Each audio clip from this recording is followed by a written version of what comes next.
शुरुआत होती है अफ्रीका के जंगलों से, जहाँ तमाम जानवर अमन और सुकून के साथ रहते थे। आज सब जानवर एक गुफा के बाहर जमा हुए थे। उसी वक्त वहाँ एक बंदर रफीकी आता है और सबके सामने राजा मुफासा के बेटे का अभिषेक करता है। वो नन्हे सिम्बा को उठाकर सबको दिखाता है और ऐलान करता है कि आने वाले वक्त में हमारा अगला बादशाह राजकुमार सिम्बा ही होगा। ये सुनकर सब जानवर खुशी से झूम उठते हैं। फिर हमें मुफासा के भाई स्कार से मिलवाया जाता है। स्कार उस वक्त एक चूहे का शिकार कर रहा होता है। तभी वहाँ जाजू आता है जो एक परिंदा है और मुफासा का बेहद वफादार साथी। जाजू स्कार से कहता है, महाराज आने ही वाले हैं। लेकिन स्कार गुस्से में आकर जाजू पर हमला करने लगता है। तभी अचानक मुफासा पहुंच जाता है। मुफासा स्कार से पूछता है, तुम सिम्बा के अभिषेक में क्यों नहीं आए? स्कार बेरुखी से जवाब देता है, मुझे याद ही नहीं रहा। लेकिन असलियत ये थी कि स्कार जानबूझकर नहीं आया था, क्योंकि वो ये मंजूर ही नहीं कर पा रहा था कि अगला राजा सिम्बा बने। उसके दिल में ख्वाहिश थी कि ताज उसी के सर पर सजे। मुफासा उसे सख्त लहजे में कहता है, मुझे फिर से धोखा मत देना स्कार। आने वाले वक्त में मेरा बेटा सिम्बा ही राजा बनेगा। स्कार कुछ कहे बगैर वहाँ से चला जाता है। उस रात वही बुजुर्ग रफीकी पेड़ पर सिम्बा का एक स्केच बनाता है और मुस्कुराते हुए बहुत खुश होता है। अगली सुबह नन्हा सिम्बा जल्दी उठ जाता है, क्योंकि उसके बाबा ने उससे वादा किया था कि वो उसे सैर पर ले जाएंगे। सिम्बा भागकर मुफासा को जगाता है। मुफासा उसे अपने साथ एक ऊंची चोटी पर ले जाता है और कहता है, देखो सिम्बा, जहाँ तक इस सूरज की रोशनी फैली है वही हमारा साम्राज्य है। राजा का वक्त भी सूरज की तरह होता है, चढ़ता है और ढल जाता है। एक दिन ये सूरज मेरी सांसों के साथ डूब जाएगा और तुम्हारे साथ दोबारा उभरेगा। सिम्बा हैरान होकर पूछता है, तो ये सारी गौरव भूमि मेरी होगी? मुफासा उसे समझाता है, मुल्क किसी एक का नहीं होता, लेकिन तुम इसके रखवाले बनोगे। सिम्बा जोश में कहता है, जब मैं राजा बनूंगा तब इन पहाड़ों पर, तालाब पर और यहाँ तक कि उस काली घाटी पर भी मेरा राज्य होगा। मुफासा सख्ती से कहता है, नहीं सिम्बा, तुम कभी काली घाटी नहीं जाओगे। लेकिन सिम्बा मासूमियत से कहता है, पर राजा तो कहीं भी जा सकता है, कुछ भी ले सकता है। मुफासा मुस्कुराते हुए समझाता है, सच्चा राजा ये नहीं सोचता कि वो क्या ले सकता है, बल्कि ये सोचता है कि वो क्या दे सकता है। और जब तुम राजा बनोगे तो तुम्हें हर जिंदगी की कद्र करनी होगी, चाहे वो रेंगती हुई चींटी हो या छलांग लगाता हुआ हिरन। सिम्बा तर्क करता है, लेकिन हम तो हिरन खा जाते हैं। मुफासा प्यार से जवाब देता है, जब हम मरते हैं हमारा जिस्म मिट्टी और घास बन जाता है और वही घास हिरन खाते हैं। इस तरह हम सब एक अनदेखी डोर से जुड़े हुए हैं। इतने में जाजू आकर मुफासा को खबर देता है कि लक्कड़बग्घे शिकार पर निकले हैं। सिम्बा भी साथ जाने की जिद करता है, लेकिन मुफासा उसे मना कर देता है और जाजू को हुक्म देता है कि सिम्बा को घर छोड़ आए। जाजू सिम्बा को घर के पास छोड़कर वापस चला जाता है, लेकिन सिम्बा खेलते खेलते अपने चाचा स्कार के पास पहुंच जाता है। वो मासूमियत से स्कार से कहता है, जब मैं राजा बनूंगा तो आपको मेरा हुक्म मानना होगा। आज मेरे बाबा ने मुझे पूरी गौरव भूमि दिखाई। स्कार चालाकी से जवाब देता है, पूरी गौरव भूमि तो दिखाई, मगर काली घाटी नहीं दिखाई होगी। सिम्बा कहता है, हाँ, बाबा ने मुझे वहाँ जाने से मना किया है। स्कार जहरीली मुस्कान के साथ कहता है, उन्होंने सही कहा, वो हाथियों का कब्रिस्तान है, बच्चों का मैदान नहीं। लेकिन वहाँ के नजारे कुछ और ही हैं। याद रखना सिम्बा, ये बात हमारे बीच का राज है। स्कार का मकसद साफ था, वो चाहता था कि सिम्बा काली घाटी में जरूर जाए। सिम्बा घर लौटता है। वहाँ उसकी माँ सराबी उसे दुलारती है। सिम्बा मासूमियत से कहता है कि वो अपनी दोस्त नाला के साथ तालाब पर घूमने जाना चाहता है। सराबी उसे इजाजत तो देती है, लेकिन ताकीद करती है, ज्यादा दूर मत जाना और जाजू भी तुम्हारे साथ जाएगा। सिम्बा और नाला जाजू के साथ तालाब की तरफ निकलते हैं। रास्ते में वो सब गाते गुनगुनाते हैं और बहुत मस्ती करते हैं, लेकिन सिम्बा और नाला चालाकी से जाजू को चकमा देकर छिप जाते हैं और धीरे धीरे काली घाटी की ओर बढ़ने लगते हैं।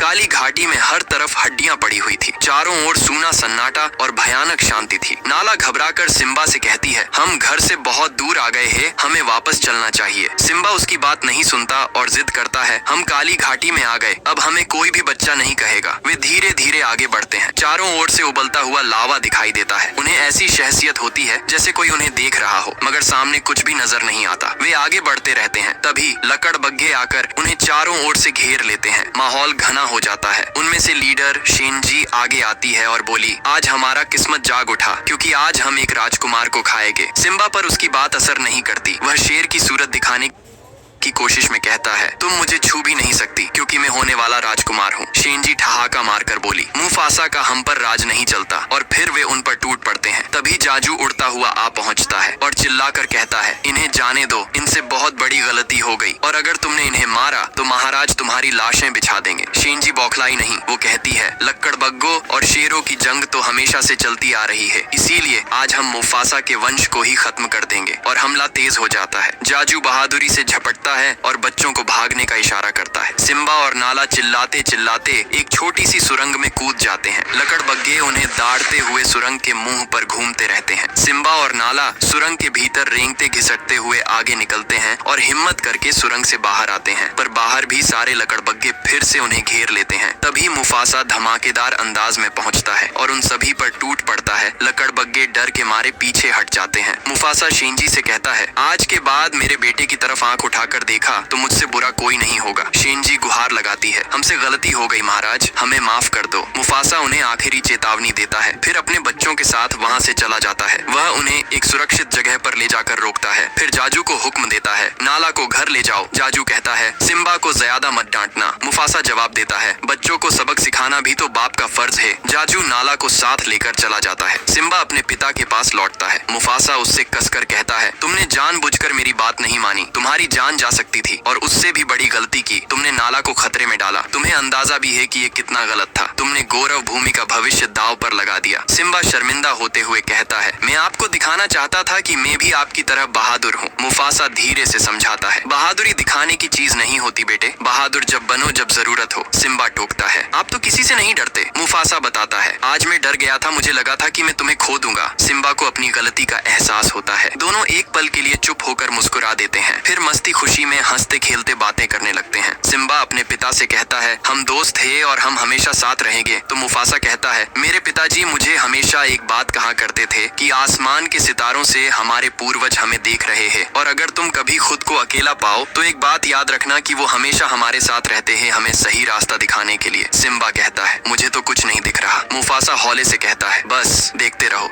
काली घाटी के एक और कोने में स्कार लकड़बग्गों से मिलने आता है। स्कार फरेब और मीठी चालों से कहता है, तुम यहाँ एक कीड़ा तक नहीं छोड़ते और जब मैंने यहाँ 2 पिल्ले भेजे तो वो जिंदा वापस आ गए। लकड़बग्गे पूछते हैं, तुम यहाँ क्या लेने आए हो? स्कार कहता है, मैं यहाँ तुम्हें जिंदगी भर की दावत देने आया हूँ। शेंजी तंज करती है, तुम भिखारी हमें क्या दोगे? स्कार कहता है, मैं गौरव भूमि का हर एक जानवर तुम्हें दूंगा जिसको तुम अपना शिकार बना सकते हो। तो शेंजी कहती है, गौरव भूमि तुम्हारी नहीं कि तुम उसे बांट दो। गौरव भूमि में महाराजा के बगैर शिकार नहीं हो सकता। स्कार ठंडी मुस्कान देता है और कहता है, क्यों ना हम सब उसे मिलकर मार दे और जब मैं राजा बनूंगा तो तुम जितना मर्जी हो उतना शिकार कर सकते हो। लकड़बग्गों की आंखों में लालच की चमक जग उठती है। वे स्कार के साथ हो जाते हैं। अगली सुबह घाटी के बीचों बीच हमें सिम्बा और स्कार नजर आते हैं। सिम्बा कुछ उदास है। वो अपने चाचू स्कार से कहता है, कल जो कुछ भी हुआ उसकी वजह से बाबा मुझसे बहुत नाराज हैं। स्कार एक चालाक मुस्कान के साथ जवाब देता है, इसीलिए तो हम यहाँ आए हैं मेरे प्यारे भतीजे। यहाँ तुम अपनी दहाड़ की प्रैक्टिस कर सकते हो, ऐसी दहाड़ कि पूरी घाटी गूंज उठे और जब तुम्हारे बाबा इसे सुनेंगे तो गर्व से मुस्कुराएंगे। जब तुम्हारे बाबा छोटे थे उन्होंने भी यहीं ऐसे ही दहाड़ लगाई थी। इतना कहकर स्कार वहाँ से चला जाता है, पर ये सब उसकी चाल थी। वो अपने साथियों को इशारा करता है और कुछ ही देर में सैकड़ों वाइल्ड बीस्ट्स घाटी में छोड़ दिए जाते हैं। धरती कांप उठती है, धूल का तूफान उठता है और सिम्बा घबरा जाता है। वो भागने लगता है बेतहाशा जान बचाने के लिए। वो किसी तरह एक पेड़ की डाल पकड़ लेता है और लटक जाता है। इधर स्कार अपने मक्कार प्लान को पूरा करने के लिए मुफासा के पास पहुंचता है। घबराया हुआ बोलता है, घाटी में भगदड़ मच गई है, सिम्बा वहीं फंसा हुआ है। यह सुनते ही मुफासा बिना एक पल गवाए घाटी की तरफ दौड़ पड़ता है। सिम्बा अब भी पेड़ की डाल पर लटका है। जाजू वहां पहुंचता है और कहता है, महाराज को मैं खबर देता हूँ, तुम पेड़ को मजबूती से पकड़े रहो। जाजू उड़कर मुफासा को सारी बात बताता है। मुफासा घाटी में उतरता है, जान हथेली पर लेकर अपने बेटे को बचाने निकल पड़ता है। उधर स्कार झूठे हमदर्दी के लहजे में जाजू से कहता है, मैं महाराज की मदद करता हूँ, तुम सेना लेकर आओ। मुफासा दौड़ते हुए पहुंचता है, सिम्बा को बचाकर उसे ऊपर एक पत्थर पर रख देता है, लेकिन उसी वक्त वाइल्ड बीस्ट्स उस पर झपट पड़ते हैं। मुफासा को अपने साथ घसीट ले जाते हैं। सिम्बा की सांसें तेज हो जाती हैं। तभी मुफासा छलांग लगाते हुए ऊपर आता है, अपने पंजों से पहाड़ की दीवार थाम लेता है। वो ऊपर तक पहुंचने ही वाला होता है कि तभी स्कार वहां आता है और एक झटके में मुफासा को नीचे धकेल देता है। सिम्बा नीचे होता है, बस अपने बाबा को गिरते हुए देख पाता है। वो दौड़कर उनके पास जाता है, उन्हें उठाने की कोशिश करता है, लेकिन मुफासा अब कभी नहीं उठेंगे। सिम्बा रोता है, पुकारता है,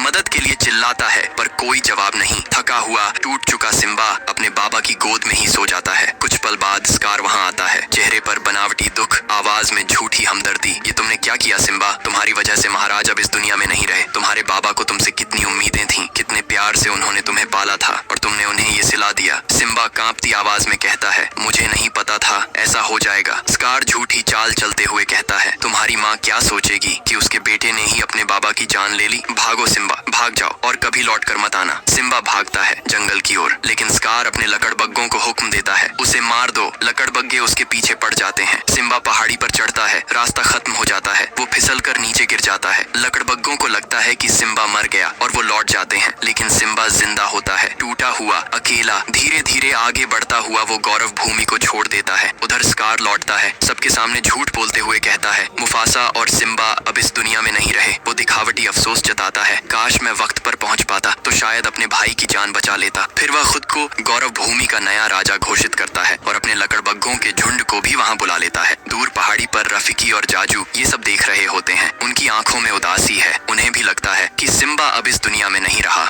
वही हम सिम्बा को देखते हैं जो अब गौरव भूमि से बहुत दूर निकल चुका है। उसके कदम लड़खड़ा रहे हैं, धूप तेज है और सामने बस रेगिस्तान का एक अनंत सन्नाटा। थक कर वो रेत के बीचों बीच गिर पड़ता है और बेहोश हो जाता है। उसी वक्त आसमान में मंडराते गिद्ध उसकी तरफ झपटने लगते हैं, जैसे जिंदगी अब अपने आखिरी लम्हों में हो। लेकिन तभी दूर से एक जानवर दौड़ता हुआ आता है। वो सिम्बा के ऊपर झपटते गिद्धों को भगा देता है। उसका नाम है पुम्बा, एक भोला मस्त मौला जंगली सुअर। और उसके साथ आता है उसका अजीज दोस्त टीमोन। जब टीमोन को पता चलता है कि ये एक शेर का बच्चा है, वो डर के मारे छिप जाता है। पर पुम्बा मुस्कुराता है और कहता है, अरे ये तो अभी बच्चा है यार, क्यों ना इसे हम पाल लें, बड़ा होकर ये भी हमारी टीम का हिस्सा बनेगा और फिर सोचो हमारी जोड़ी कितनी खतरनाक लगेगी। दोनों ठहाका लगाते हैं। सिम्बा धीरे धीरे होश में आता है। टीमोन और पुम्बा उसे बताते हैं कि हमने अपनी जान पर खेलकर तुम्हें बचाया है। लेकिन सिम्बा टूटी हुई आवाज में कहता है, क्या फर्क पड़ता है। दोनों हैरान हो जाते हैं। पुम्बा पूछता है, भाई क्या हुआ, किस बात की टेंशन है। सिम्बा सिर झुकाकर कहता है, मुझसे एक बहुत बड़ी गलती हो गई है। टीमोन मुस्कुराता है और कहता है, गलती तो हर किसी से होती है, इसलिए टेंशन छोड़ो और हमेशा खुश रहो। फिर दोनों सिम्बा को अपने साथ अपने घर ले जाते हैं। एक खूबसूरत हरा भरा जंगल जहाँ बस आजादी है और मस्ती। वो तीनों साथ चलते हैं, गाना गाते हैं। सिम्बा के चेहरे पर अब एक मुस्कान है, जैसे दर्द की जगह अब सुकून ने ले ली हो। वक्त गुजरता है, सिम्बा अब बड़ा हो चुका है। वो और उसके दोनों दोस्त टीमोन और पुम्बा, तीनों की दोस्ती मिसाल बन चुकी है। लेकिन दूसरी तरफ गौरव भूमि की हालत अब पहले जैसी नहीं रही। वो सुनहरी धरती अब वीरान हो चुकी है। हिनास खुलेआम शिकार कर रहे हैं क्योंकि अब वहाँ का राजा है। स्कार, नाला ये सब देखकर परेशान है। वो क्वीन सराबी से कहती है, हमें कुछ करना होगा वरना सब खत्म हो जाएगा। पर सराबी कहती है, अब स्कार राजा है और उसके खिलाफ जाना मुमकिन नहीं। नाला कहती है, तो फिर हमें ये जगह छोड़ देनी चाहिए। लेकिन रानी सराबी धीरे से कहती है, गौरव भूमि हमारा घर है और हम अपना घर छोड़कर नहीं जा सकते। इसी दौरान स्कार रानी सराबी को अपने दरबार में बुलवाता है। वो कहता है, बरसों पहले तुमने मुझे ठुकराकर मुफासा को चुना था, लेकिन अब राजा मैं हूँ। जब तक तुम मेरी नहीं होगी ये शेर भी मेरे नहीं होंगे। रानी बन जाओ मेरी। सराबी ठंडे लहजे में कहती है, मैं तुम्हारी रानी कभी नहीं बनूंगी। रात गहराती है और नाला बेचैन है। वो तय करती है उसे मदद ढूंढनी ही होगी। वो सबकी नजरों से बचकर निकल पड़ती है। स्कार उसकी स्मेल से उसका पीछा करने की कोशिश करता है, लेकिन जाजू किसी तरह उसका ध्यान भटका देता है और नाला अंधेरे में गुम हो जाती है। सिम्बा जो अब अपने दोस्तों के साथ जंगल में मस्ती कर रहा है, वो सबको खाना बांटता है, हंसता है। लेकिन रात होते ही वो आसमान की तरफ देखता है जहाँ टिमटिमाते तारे उसे अपने पिता मुफासा की याद दिलाते हैं। वो चुपचाप कहता है, काश बाबा आप आज यहाँ होते। हवा का झोंका आता है, उसके बालों का एक रेशा उड़ता हुआ बहुत दूर चला जाता है। घाटियों, पेड़ों और नदियों को पार करता हुआ रफीकी के पास पहुँचता है। वो बाल देखते ही उसकी आंखें चमक उठती हैं। सिम्बा जिंदा है। उसके होंठों पर मुस्कान आ जाती है। टीमोन और पुम्बा जंगल की मस्ती में गाना गा रहे होते हैं। अचानक उन पर हमला होता है। वो कोई और नहीं, नाला है। वो झाड़ियों से कूदकर पुम्बा पर झपटती है। टीमोन चीखता है, बचाओ। नाला पुम्बा को मारने ही वाली होती है कि एक गरजता हुआ शेर बीच में आ खड़ा होता है। दोनों के बीच जोरदार लड़ाई छिड़ जाती है। लेकिन तभी सिम्बा को एहसास होता है कि ये तो नाला है और नाला पीछे हट जाती है। धीरे धीरे दोनों की नजरें मिलती हैं। वक्त जैसे थम जाता है। सालों बाद किस्मत ने उन्हें फिर से आमने सामने ला खड़ा किया था। नाला खुशी से झूम उठती है कि सिम्बा जिंदा है। सिम्बा भी भावुक हो जाता है। वो टीमोन और पुम्बा से कहता है, ये नाला है मेरी सबसे पुरानी और सबसे अच्छी दोस्त। सिम्बा नाला को अपनी नई दुनिया दिखाता है। देखो यहाँ जो चाहो वो मिल जाएगा, कोई चिंता नहीं, कोई जिम्मेदारी नहीं। लेकिन नाला कहती है, सिम्बा हमें गौरव भूमि वापस जाना होगा। स्कार ने लकड़बग्घों के साथ मिलकर अपनी सेना बना ली है। अब वक्त आ गया है कि तुम लौट आओ क्योंकि तुम ही हमारे असली राजा हो। सिम्बा पीछे लौटने से इनकार कर देता है। वो कहता है, मैं अब उस जगह पर नहीं जाना चाहता। नाला वो सब अतीत में रह गया।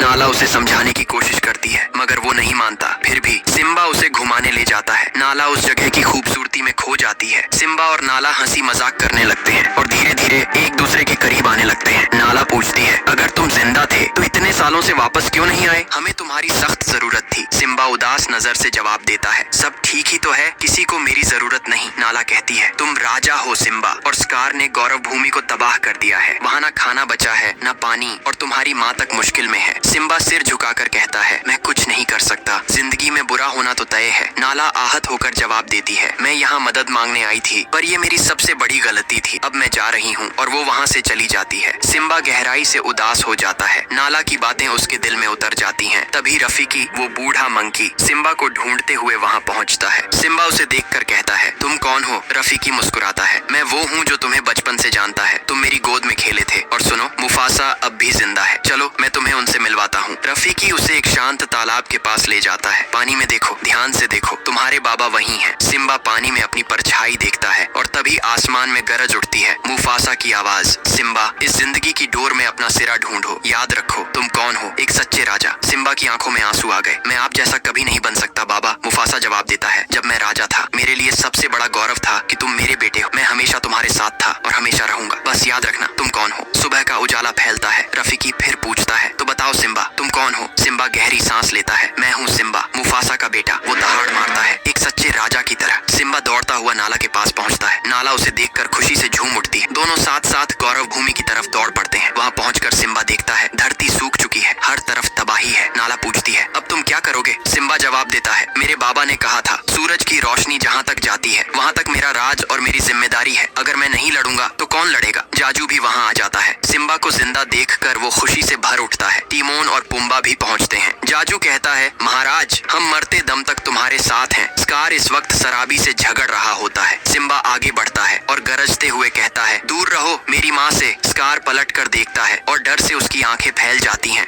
शराबी सिम्बा को देखकर खुशी से झूम उठती है। वो अपने बेटे को सीने से लगाती है, जैसे बरसों की तड़प एक पल में मिट गई हो। सिम्बा कहता है, मैं आ गया माँ। नाला भी वहाँ पहुँच जाती है और अब सब मिलकर स्कार को ललकारते हैं। स्कार तंज भरे लहजे में कहता है, तो बताओ सिम्बा, इन सबको सच्चाई बताओ, मुफासा की मौत का जिम्मेदार कौन है? वो एक हादसा था। स्कार हंसता है, जो अपने बाप का ना हुआ वो हमारा क्या होगा? फिर वो चालाकी से सिम्बा को पहाड़ के किनारे तक ले जाता है। सिम्बा फिसल कर किनारे पर लटक जाता है। तभी बिजली कड़कती है और पूरे मैदान में आग भड़क उठती है। स्कार झुक कर कहता है, क्या नजारा है ना सिम्बा, उस दिन मुफासा भी ऐसे ही मेरे सामने लटका था। और फिर स्कार अपने पाप का इजहार करता है, मुफासा को मैंने ही मारा था। ये सुनते ही सिम्बा की आंखों में आग जल उठती है। वो स्कार की गर्दन पकड़कर ऊपर छलांग लगाता है। अब सबको सच्चाई मालूम हो चुकी थी, स्कार ही मुफासा का कातिल था। स्कार गुस्से में लक्कड़बग्घों को आदेश देता है, सबको मार डालो। लेकिन सिम्बा के साथी टिमोन, पुम्बा, नाला और बाकी शेर सब मिलकर लक्कड़बग्घों से भिड़ जाते हैं। जंगल में शुरू होती है एक जबरदस्त जंग। दहाड़ों और चीखों से पूरी धरती गूंज उठी। आखिरकार सिम्बा और उसके साथी लक्कड़बग्घों को हरा देते हैं। स्कार अब जान बचाकर भागता है। सिम्बा उसके पीछे पीछे पहाड़ की चोटी तक पहुंच जाता है। अब स्कार के पास कोई रास्ता नहीं बचता। वो गिड़गिड़ाते हुए कहता है, मुझे माफ कर दो। सिम्बा ठंडी निगाहों से जवाब देता है, इतना सब कुछ करने के बाद तुम्हें माफ कर दूं? स्कार बहाना बनाता है, मैंने कुछ नहीं किया, ये सब लक्कड़बग्घों का काम है, मैं तो उन्हें रोकने वाला था। सिम्बा कहता है, तुमने सबको धोखा दिया, मुझे भी। स्कार आखिरी बार कहता है, तो अब तुम अपने चाचा की जान लोगे? सिम्बा शांत स्वर में कहता है, नहीं, मैं तुम जैसा नहीं हूँ, और उसे वहाँ से जाने को कहता है। लेकिन स्कार फिर चाल चलता है। वो राख उछालकर सिम्बा की आंख में चिंगारी डालता है और हमला कर देता है। दोनों के बीच भीषण लड़ाई होती है। आखिरकार सिम्बा स्कार को नीचे फेंक देता है। स्कार गिर तो जाता है मगर जिंदा होता है। उसी वक्त लकड़बग्घे उसके पास आते हैं। वो कहते हैं, तू हमें मारने वाला था। और फिर सब मिलकर स्कार को खत्म कर देते हैं। फिर बारिश शुरू होती है। धुआं और आग धीरे धीरे मिट जाते हैं और जैसे जैसे आसमान साफ होता है वैसे वैसे जंगल फिर से जिंदा होने लगता है। समय बीतता है। अब सिम्बा और नाला का एक नन्हा बच्चा हुआ है जो आने वाले समय में इस धरती का अगला राजा बनेगा।